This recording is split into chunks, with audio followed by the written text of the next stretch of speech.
Imagine having a printer in your room that prints out a flight ticket every couple of months. Now imagine having 5 of these, 10 of these, 20 of these, that they all print out a plane ticket every couple of months.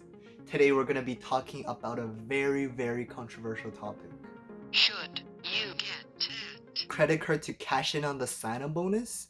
Would doing so negatively affect your credit score?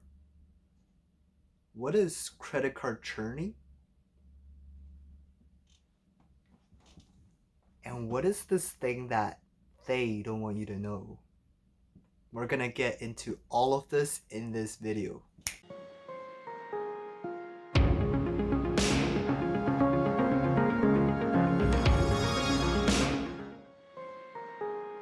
Credit cards, we see them every single day. Hundreds upon hundreds of different types of credit cards cycling around the marketplace. Why are there so many? The question and the answer are both simple. It's really profitable for the card issuer because whenever somebody doesn't pay off their bill in full every single month, the issuer gets to cash in on that big fat interest, and the credit card god somewhere secretly sheds a tear.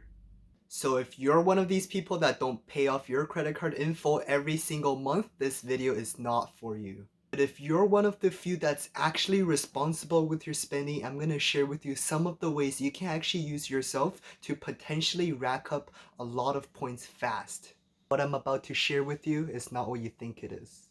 Welcome back to the channel. My name is Tony. If you're new here, welcome to the channel. On here, we talk about personal finance, sales, and entrepreneurship 2 to 3 times a week. So if these interest you, subscribe to the channel down below, and while you're at it, drop a like down below as well. For those of you who don't know, credit card churning is an act that stands for SHTCRS. And yes, I just made it up, so you heard it here first. S stands for signing up for the credit card. H stands for hitting the minimum spend requirement in the first 3 months, for example, to hit the sign-up bonus. T stands for transferring your points away or cashing them out. E stands for canceling the credit card to avoid any further annual fees.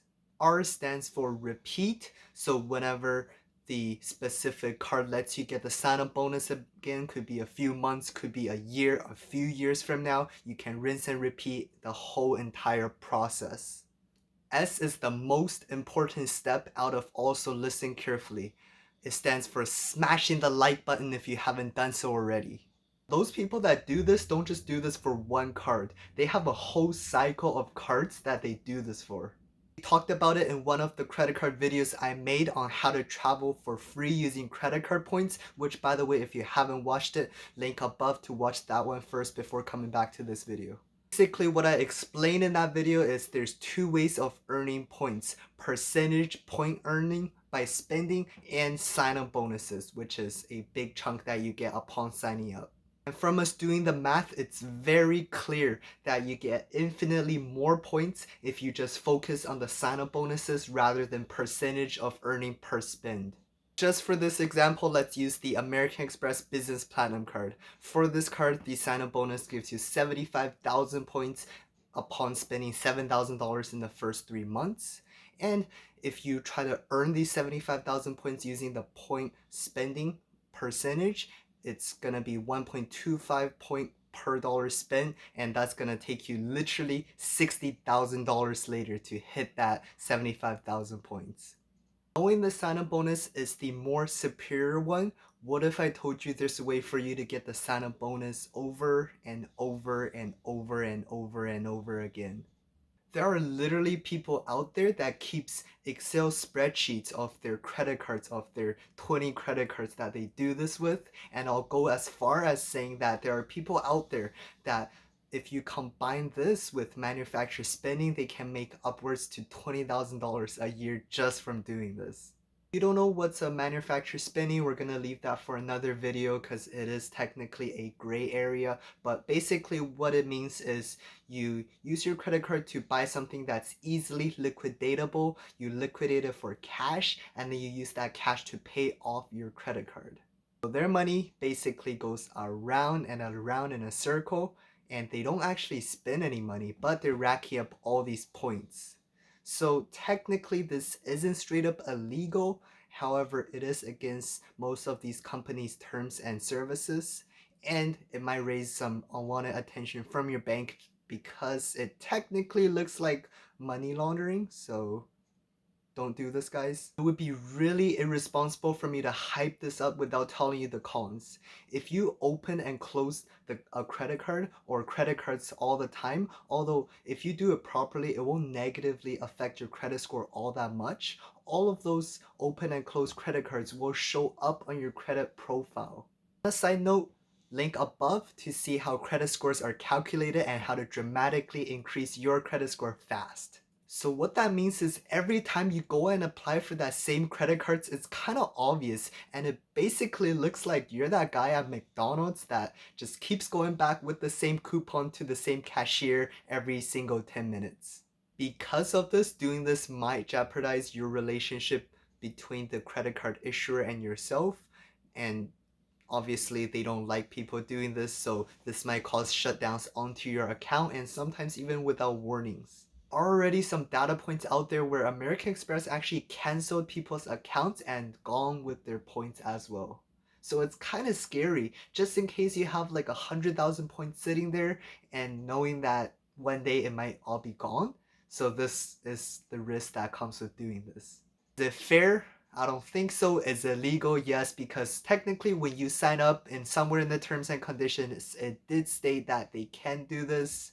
But at the same time, just think of it as a business perspective. They are running a business, and if you're making money out of something you're not supposed to, then technically from their perspective, you can see why they would do this. However, now there are more strict guidelines around this, and there are banks and issuers like American Express who has a dedicated team that looks for people who tries to take advantage of the system like this.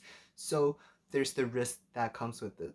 Obviously, it goes without saying, if they find out, they will claw back your points. They currently have a once-in-a-lifetime rule where you cannot get the sign-up bonus on the same card twice in a lifetime. So is churning illegal? Well, technically it's not, because people that do this, they do technically play within the rules set out for them. However, they do also tread the dark side very carefully. Personally, I don't do this because I want to keep that good relationship with my issuers. Like, I mean, one day I want to get that black card. You feel like, want to see what the hype is all about. I don't want all that history to show up on my credit profile because it can look a little bit sketchy. However, I do think there's a fine line between churning and milking every single ounce of value out of your credit card and being a savvy consumer. If you play the credit card game in moderation, opening ones that make sense for you, closing ones that don't, just like a regular consumer, and don't do it like 18,000 times every month, I wouldn't see an issue with that. So to conclude, again, I'm not here to make a video and encourage you guys to churn credit cards. I don't do this myself. But at the same time, I just wanted to share this with you. I thought it was pretty interesting learning about the dark side of the credit card game. And if you do decide to do this, just do your own research and understand the risks that come with doing this. That being said, thank you so much for watching. Make sure you smash that like button down below and also comment down below on what you think about churning credit cards. On this channel, we upload 2 to 3 times a week on topics of personal finance, sales, and entrepreneurship. So if these interest you, make sure you subscribe to the channel so you don't miss an upload. And again, it's 2 to 3 times a week. It'll be videos that add value to your life. With that being said, as always, have a great day. Tony out.